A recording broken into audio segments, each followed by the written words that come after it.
আসসালামু আলাইকুম, আমি শিরিন সুলতানা। চলে আসলাম নতুন একটি ক্লাস বা পর্ব নিয়ে। এখন আলোচনা করব রানার কবিতা থেকে আসা কিছু অনুধাবনমূলক প্রশ্ন নিয়ে, যেগুলো আমরা 1 থেকে 5 পর্যন্ত সাজিয়েছি। চলো আমরা এক নজরে সেগুলো একটু দেখে নিই। 1 নম্বর প্রশ্নে কি আছে? রানার কবিতায় রাতের অন্ধকারে কি তাৎপর্য রয়েছে? রানার কবিতায় রাত কেবল সময়ের একটি অংশ নয়, বরং এটি শ্রমজীবী মানুষের একাকী সংগ্রাম ও দুঃখে কষ্টের প্রতীক। যখন সাধারণ মানুষজন দিনের কাজ শেষে ঘুমিয়ে পড়ে, ঠিক তখনই রানার তার জীবন ও জীবিকার ঝুঁকি নিয়ে পথে নামে।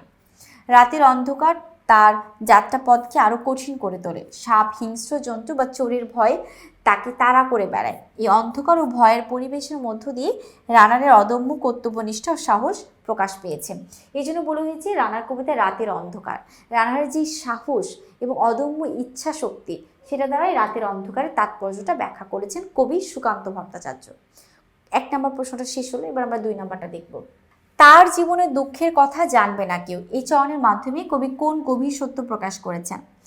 এই চরণের মাধ্যমে কবি শ্রমজীবী মানুষের উপেক্ষিত জীবনের গভীর সত্যটি তুলে ধরেছেন।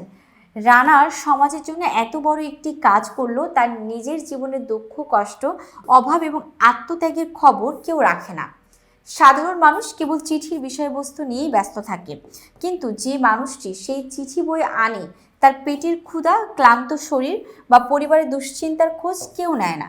এটি সমাজের সেই শ্রেণীর প্রতি এক সূক্ষ্ম অভিযোগ, যারা শ্রমিকের অবদানকে কোনোভাবেই মূল্য দেয় না।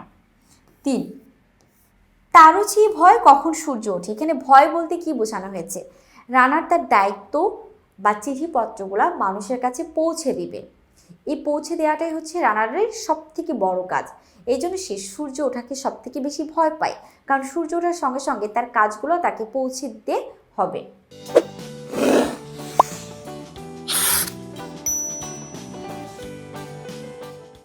এখানে ভয় বলতে রানারের দায়িত্ব পালনে ব্যর্থ হওয়ার প্রবল আশঙ্কাকে বোঝানো হয়েছে। রানারের কাজ হলো রাতের মধ্যে নির্দিষ্ট গন্তব্যে পৌঁছানো। সূর্যোদয় তার জন্য কাজের সময়সীমা অতিক্রমের সংকেত।